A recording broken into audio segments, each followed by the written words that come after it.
Countdown for blast off. X minus 5, 4, 3, 2, X minus 1, fire.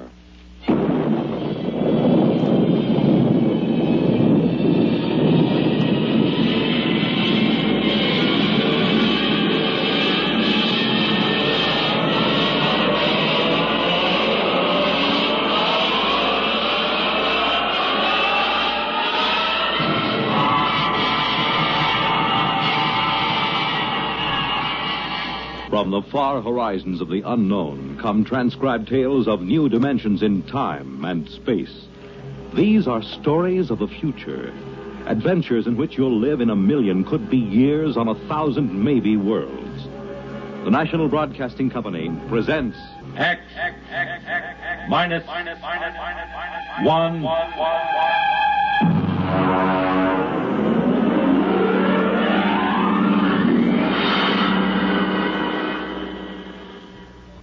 The time after the next atomic war. The place, somewhere in the United States. The story, The Moon is Green by Fritz Leiber.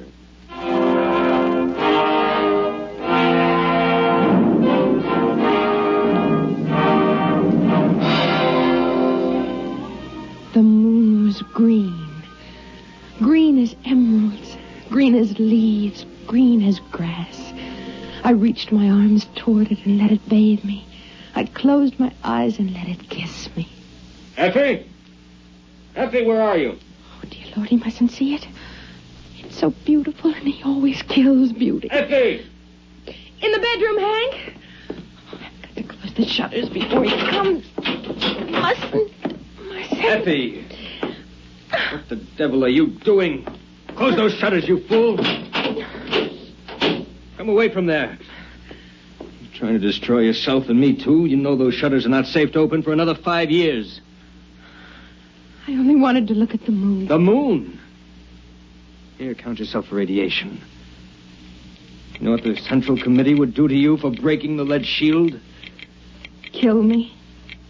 I wouldn't mind. Don't talk like that. Would it be so different from being shut up in a lead coffin the way we are now? Would it be worse than the eternal thud of the air conditioners and the radiation filters? Be still and count yourself. Good Lord. We're past the danger zone. Oh, wait a minute. Did you take off your watch? No. Well, give it to me. You fool. You little fool. What am I going to do with you? Can't you understand what kind of a world you're living in? Can't you?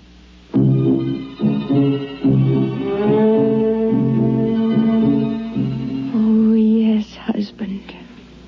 I can understand only too well. It's the world that can't seem to understand. The world that went on stockpiling hydrogen bombs. The world that started testing those bombs, telling itself it hadn't really exploded enough to make the air dangerous. And then began to throw them across continents, one nation against another.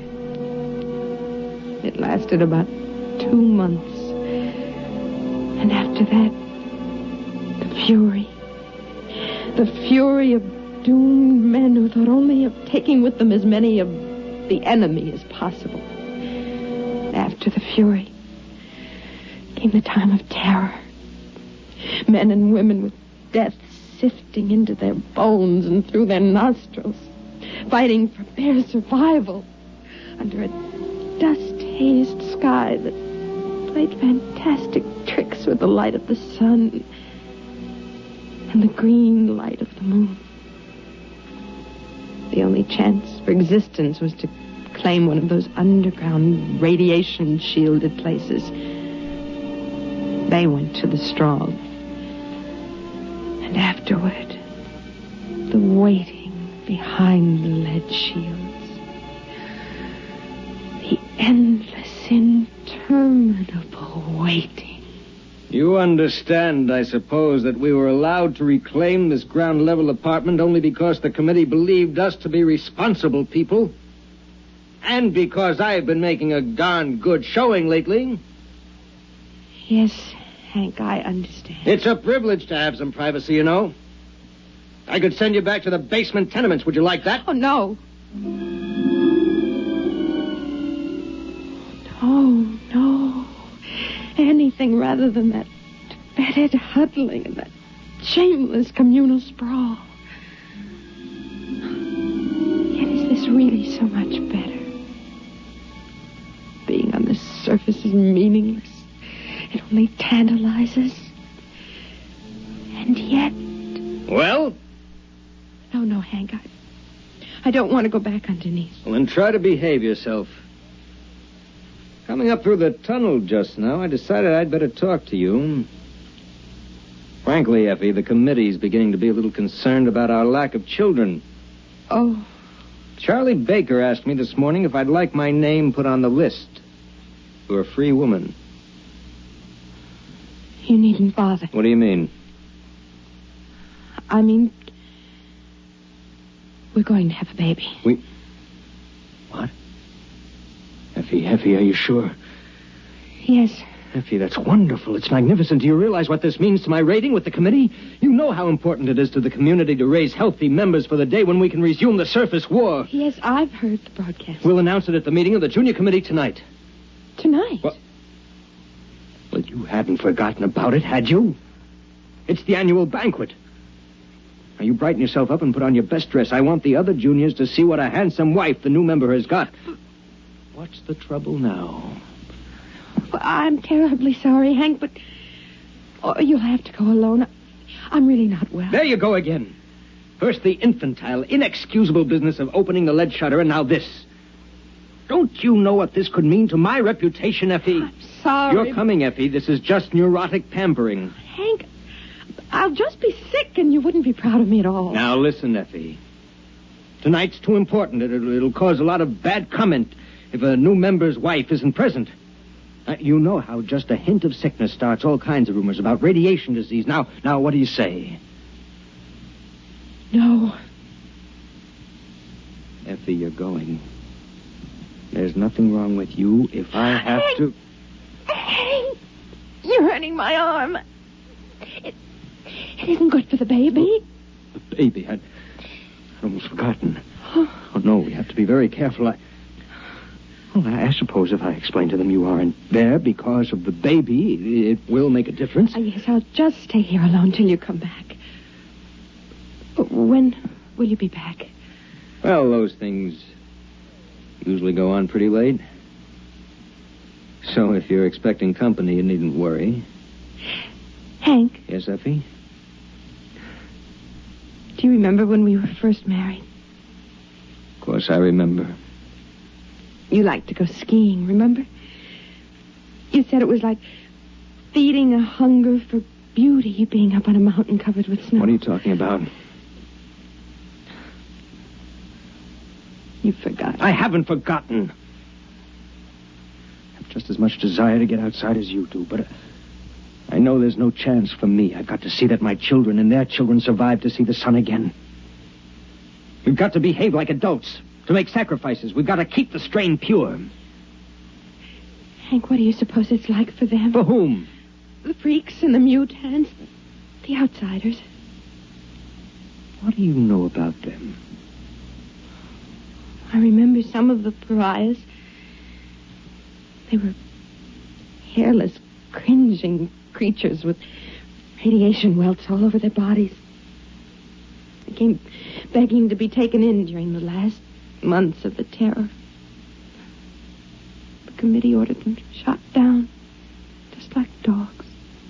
We don't like to talk about that. Hank, are they still out there? Effie, this is the sort of talk that's just morbid. Are they? Yes. There are still humans out there. At least they were humans. They know better than to come near the shelters now.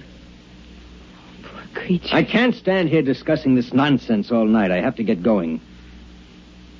And for the last time, are you sure you won't come down with me? No. I'll wait here. Don't you get lonely? No.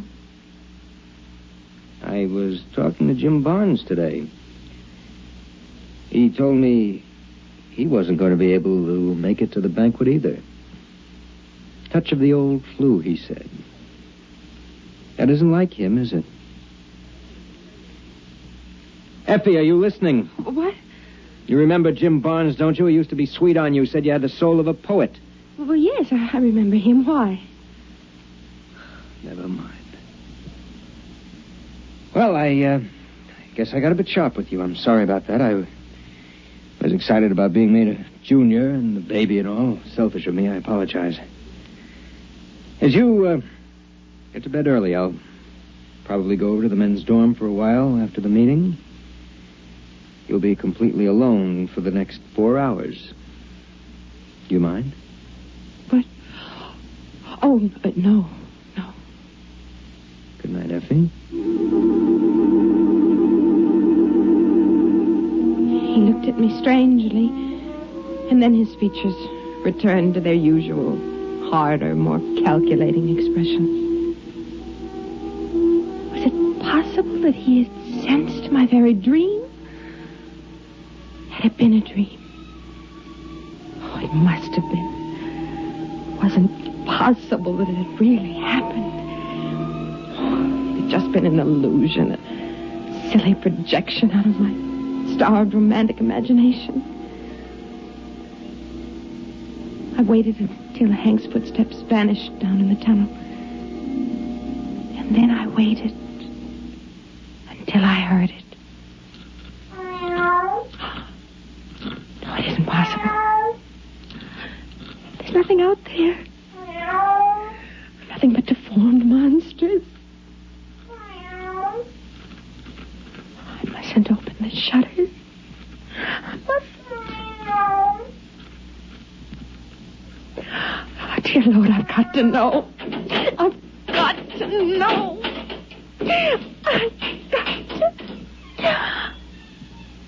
Well, now, so you haven't forgotten our meeting after all. You... And were you expecting someone else? It wasn't a dream. You really were out there last night. Oh, yes, and the night before. I was afraid I dreamed it. I still think it's a dream. Lean out into the moonlight a moment. Is this a dream? Oh, Or was it a flesh and blood kiss? and your name is Patrick. Aye? Patrick. Well, now, did you open the window to find God's own breath, the fresh evening air, or did you open it to invite me in? Oh, of course. Come in. Come in. Come, Joe Lewis. Ah, here, now, let me help you. Being a cat with 12 toes on each foot and ears like boxing gloves is a bit cumbersome. I have to help him a bit, you see. Come on now, laddie. There, now. Is your husband about? No, he won't be home for a while. Well, still, I'd better close the curtain. Oh, no. Leave them open. The radiation? I don't care. I want to see the moonlight. Aye. Would you have a bit of food? Joe Lewis and I are starved for a bite to eat. Oh, yes. Yes, I'll get it. Oh, Effie? Yes? Oh, but you're a fair creature. Thank you.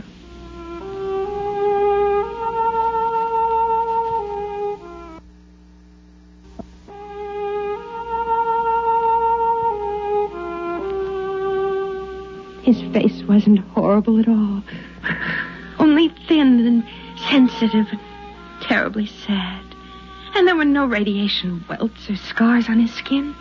He looked just as he had looked that first night when I opened the lead shutter and saw him crouched at the window. And now I knew it had been no dream. He was an outsider, a pariah. He was my love. Here's some canned meat and a food pill, and I put on some water for coffee. Oh, bless you, Arun. Come on now, Joe. Here's a bit of meat for your black soul to feed on. He's hungry, poor creature. Well, then, sit down, girl, where I can look at you. All right. Have you missed me? Oh, yes. Oh, I've had some thoughts of you, I dare say. Talk to me. Of what? Tell me again about outside, what it's like. Again? Again and again. Well, now, outside... You say the coffee's heating? Mm-hmm. Well, then, it is a wonderland for sure.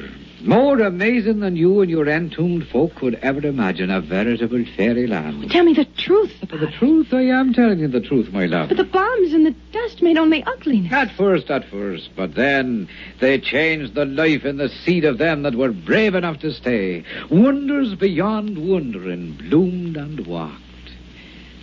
Well, have none of you been outside? Well, the radiation teams go up into the ruined buildings once or twice a year to find canned food and batteries. But they can only work for a few minutes at a time. Ah, sure, those blind-souled slugs could never see anything but food and batteries anyway. Oh, tell me what you see, beyond the city, I mean. Ah, there are gardens there. Gardens where a dozen buds blossom for every one before. And the flowers have petals a yard across. Oh. And there are stingless bees as big as sparrows supping their nectar. But did the radiation make all the cats like this one? Like this runt? Why, no, girl. They are grown spotted and huge as leopards. But they're gentle beasts, for the dust has burned all the murder out of every living thing. Oh, Hank says the dust kills. Would you like to hear the poem I made? Yes. I'd say it. Fire can hurt me, or water, or the weight of earth. But by some curious coincidence, the dust is my friend. Oh, more. Well, then, there are robins like cockatoos and squirrels like a prince's ermine, all under a treasure chest of sun and moon and stars that the dust changes from ruby to emerald and sapphire. And there are... What is it, love? What's that look for? There's one thing you've never told me about. And what is that? The children. The new children. Ah, now the The truth. The truth? Promise. I swear on the skin of my cat here. The children, is it, huh? Well, now, if you'd ever catch a glimpse of one of them, you'd never doubt me again. They have long limbs and smiling, delicate faces and white teeth and the finest hair. They're so nimble that...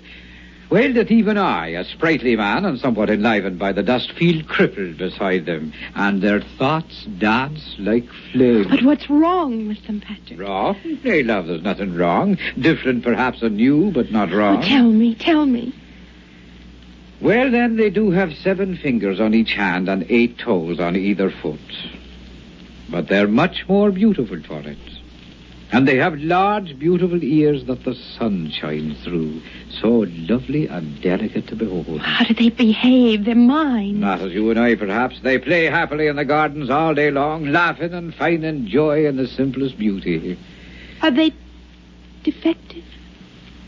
Well, now, by the standards out there, you're the defective one shut up here all the while, hating and crawling in ugliness and feeling dirty. Oh, they're quite lovely. And they're quite perfect, the new children. Oh, you're telling the truth. You're not making it up. It is true, every word of it. Oh, I'll admit you have to look a bit hard to find these things I've been telling you. But find them you may. Do you believe me? Oh, yes. Yes, I believe you. But I'm afraid. Give me your hand. Here. Now listen to me. You must not be afraid to do as your heart tells you. That's why I'm here.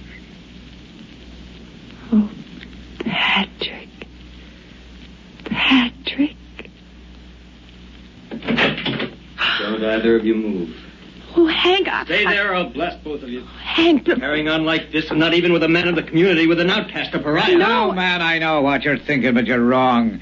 I just happened to be coming by, hungry, a lonely tramp, And I knocked at the shutter, and your wife was a bit foolish and let her kind heart get the best of it. Do you think you can tell me that? Hank, please. So you're going to have a child, my dear. My child? Yes, your child. I should pull this trigger right now. I should shoot him down in cold blood. Man, you're mad. I never touched your wife. You contaminated pariah. You're going to die. Don't you know that? Hank, if you kill him, you kill the bringer of the best news we've ever had. Oh, Hank, put aside your jealousy for just a minute and listen to me. Patrick has something wonderful to tell us, all of us. What do you mean? I mean that we need no longer fear the dust. Oh, Hank, remember how it was with me. All the exposure I had, and yet there are no burns. Hank, those who were brave enough to stay outside have adapted.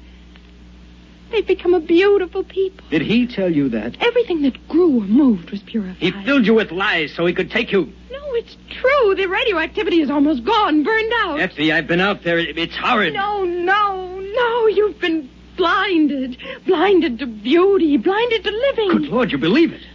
It's true. It must be true. Look at Patrick. He's living proof. He's been outside for a year and there isn't a mark on him, not a scar.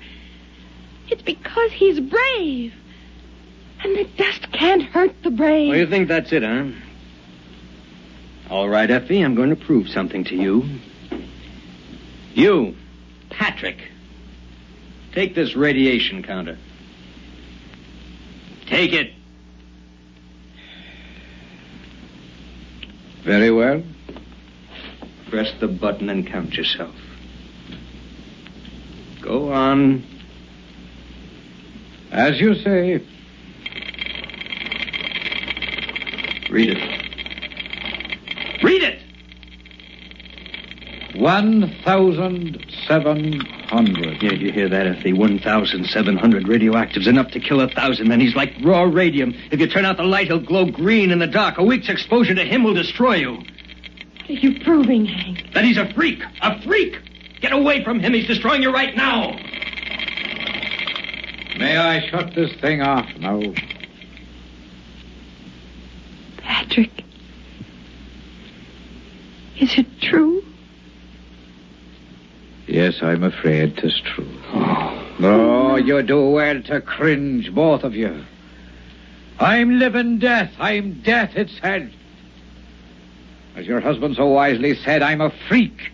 Just like the man who ate nails and walked on fire. Only my oddity is that for some unknown reason, the dust can't harm me. I'm the only one. Step right up, ladies and gentlemen. Not too close now. And examine the man who couldn't die. And now, if you don't mind, I'll go back to my dead world and leave you to yours. Wait. All of those beautiful things. It gets so lonely out there. And I was starved for beauty. And so will you. There's no garden out there. Garden.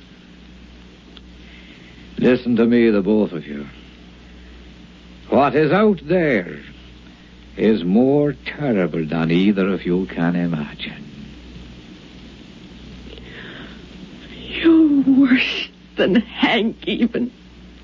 He only killed beauty once. But you brought it to life so you could kill it again. You're afraid. Afraid of the loneliness out there. Well, I'm not afraid. Effie, keep away from the window. No, I'm not afraid. Maybe there is no garden out there. And no beautiful, strange children to play happily. But there can be if we're brave enough. Effie! I'm going, Hank! I'm going! Effie, come back, Effie! There's no use trying to keep her, man. Effie, come back! I love you! Come back! There's no use, man. There's still time. She stood the dust better than most. There's still time. You. The dust won't hurt you. Find her. Bring her back. I'll reward you. I'll give you food. If you want her, you'll have to go yourself. She'll die. Maybe she won't. How can you say such a thing? Because perhaps she's like me. Aye. Perhaps the two of us together could be the first of a race that'll live in sunlight again. Get against the wall where I can kill you easier. Why would you kill me? Is killing all the answer you have to life's riddles? Is the smell of blood better than compassion? Is it more joy to own her than to be loved by her? Move! Man, you'll not kill me. Shall I tell you why? Because my flesh will not die. I live 1,000 years. Not your brain, Patrick. And that's where this gun is aimed. Well, then you leave me no choice. Joe, get him! Hey! Call him up! My arm!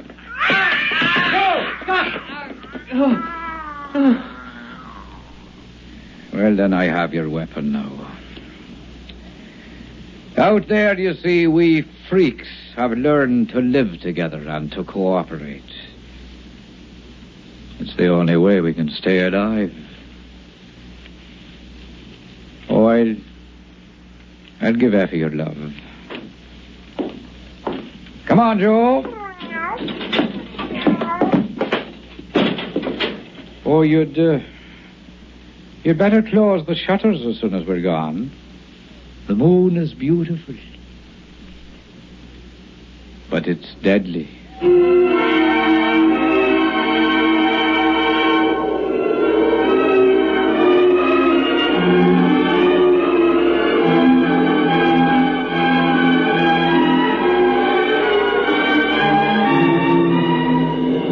I was waiting for him at the end of the ruined street. When we looked back, we saw Hank closing the lead shutters on himself. We were alone in the world. Above us, the moon was green. I bent and picked up a handful of the dust and let it trickle through my fingers. And I remembered the words of Patrick's poem. Fire can hurt me, or water, or the weight of the earth. But by some strange coincidence, the dust is my friend.